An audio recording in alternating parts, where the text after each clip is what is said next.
পশ্চিমবঙ্গে নির্বাচন হবে আর রক্তপাত হবে না, এটা কি তৃণমূল কংগ্রেস চায়?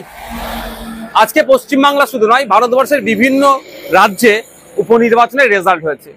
আমার এখনো পর্যন্ত কোনো খবর পাইনি ওখানে কোনো ঘটনা ঘটেছে, কিন্তু দুর্ভাগ্য আমাদের পশ্চিমবাংলায় একটা উপনির্বাচনে একটি ফুটফুটে ক্লাস 4-এর 9-10 বছরের বাচ্চা মেয়েকে খুন হতে হলো।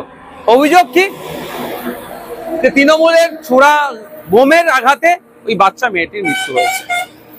হ্যাঁ, আমি আবারও বলছি, পশ্চিমবঙ্গে নির্বাচন হবে আর পিছড়েভাগের মুসলমান খুন হবে না, পশ্চিমবঙ্গের নির্বাচন তো অসম্পূর্ণ থাকবে। মুসলমানদের শিক্ষাতে ক্রমশ পিছিয়ে রাখার কারণ এটাই তো, মারামারি করবে, হানাহানি করবে, মরবে, মারবে, জেল খাটবে, ধ্বংস হবে। এই জন্যই মুসলমানকে রেখেছে, ভোটার হিসাবেই রেখেছে। মারামারি করার জন্য লাঠিয়াল হিসাবে বানিয়ে রেখেছে, মানুষদেরকে করার চেষ্টা করছেন। আমরা যারা এর বিরুদ্ধে কথা বলি ওই জন্য আমাদেরকে দোষারোপ করা হয়।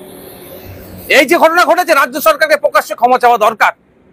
সাথে সাথে ওই যারা দুষ্কৃতী সমাজ বিরোধীদের দাপাদাপি যারা চলছে তাদেরকে ঘাড় ধরে জেলের মধ্যে রাখা দরকার।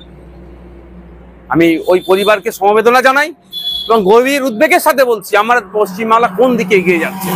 সামান্য একটা উপনির্বাচন, এখানেও যদি খুন হতে হয়, এখানেও যদি হিংসা হয়, তাহলে 2026-এর নির্বাচন কিভাবে হবে?